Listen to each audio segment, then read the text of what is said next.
for the invitation. I know we love to be with you every Methodist Home for Children Sunday, because we have great news to share all the time. As many of you know, Methodist Home started in 1899 as an orphanage for the orphans in eastern North Carolina, for the eastern part of the Eastern Conference, the North Carolina Conference. So it was the children's home for our conference. And we've really evolved over the years to care for children and families throughout the eastern part of the state. We've moved from a campus base to a community base where we can reach out in lots of different communities and do the things we need to do to take care of kids and families. And Gail knows firsthand, I know she shared with me before service, that she's a therapeutic foster parent, a trained therapeutic foster family. May I add to that? Yes. That when my Kelsey, who you all know, started middle school in Hatteras, it was a small school, and they had little experience with how to teach Kelsey.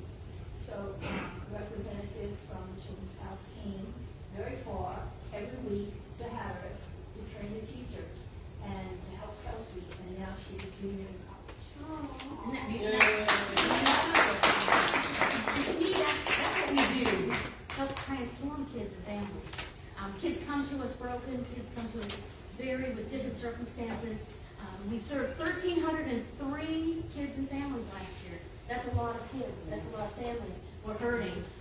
Kids have come through us through no fault of their own, if you will, through foster care. We take kids from social services. I always say kids come with strings attached.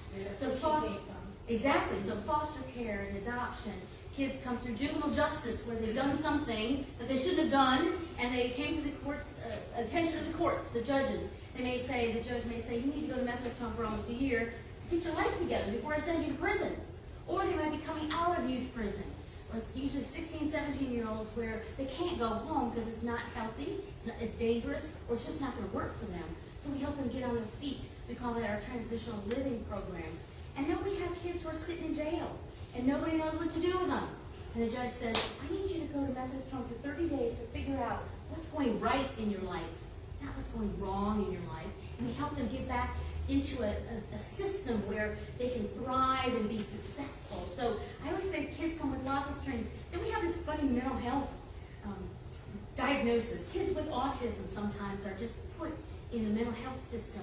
We have 2 homes down in Jacksonville where we serve kids with autism and something else to help families because there are very few resources for kids with autism. So it's a wide range of activities that we do, and people mostly have no idea what Methodist Home for Children is because they still think we're an orphanage.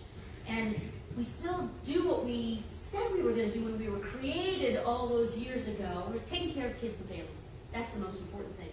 But we're also growing and expanding. We're now in the western part of the state with the Western Conference because their children's home don't do the same type of activities that we do.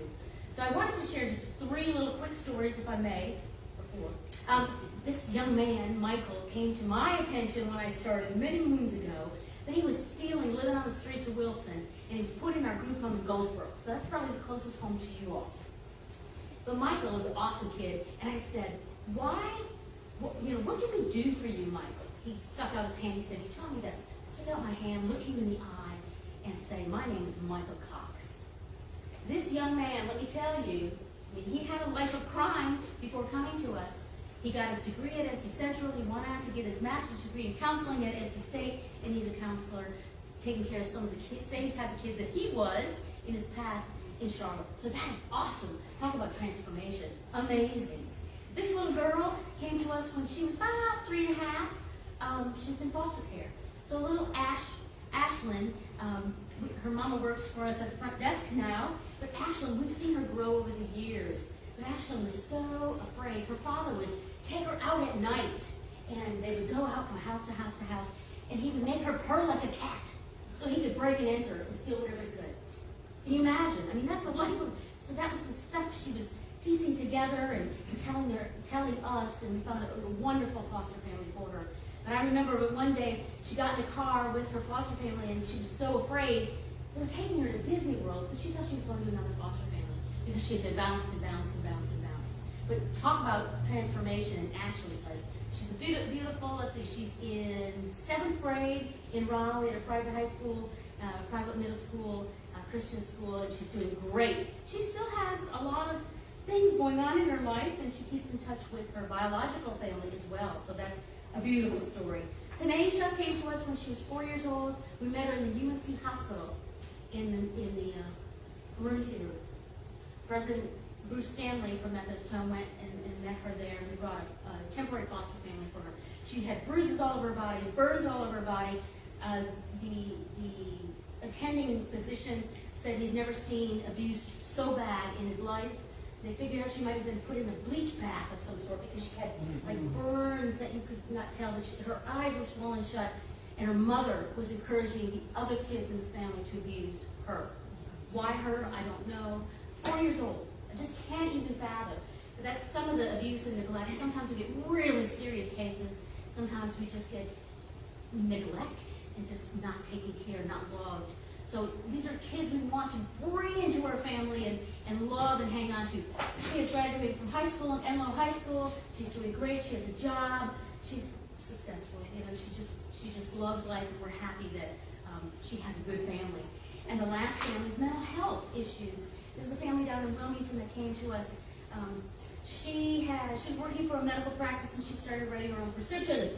And her husband had some drinking issues, and he had 3 DWIs, so he was locked up in jail, and Mama got convicted of writing prescriptions. And so not healthy for her 2 little babies. So the babies were taken away. Of course the babies are taken away. You don't want them to be in a situation where it's dangerous or unhealthy, where parents cannot care. So we helped this couple get their life back together. They had 2 cars, a big old house. They had great jobs, everything you could possibly imagine. And they just totally fell from grace. But through grace, you know, Pastor, you said we are the hands and feet of God. I believe our workers, the work that we do are the hands and feet of God. We can't be everywhere, but we can be in people's homes. We can be in people's lives to help transform them. So that's just a little taste of my world, beautiful world. It's hard work. Again, 1,303, that's a lot of kids coming in and out and in and out. Unstable families. We just want to heal. We want to love. We want to bring them back together so they can be successful. And they can make great choices. They can do great things because every child is a gift from God. And we truly believe that we are there to help move them to a place of success and love and wrap our arms around them so that they can live a successful life. But I appreciate you today. Please give generously. It takes at least $1,000 per kid that we serve to take care of kids and families that we have come. Some stay with us a short time. Some stay with us a very, very long time until they're adopted. So it just depends on the children. We also have early childhood where we take kids with special needs and inclusive classrooms. You know, some daycares, they don't want to deal with special needs, or they don't want to deal with a child that looks different from them, or speaks a different language, or has a different religion. We take them all. Again, we believe that children rise to the occasion, and they rise to whatever you expect of them. And we want to make sure we're there for them. But thank you for your time. I hope you've learned a little bit more about Methodist Home for Children. Again, I think we're here to really transform lives and have a little bit of an imprint on kids so that they can be successful. Thank you.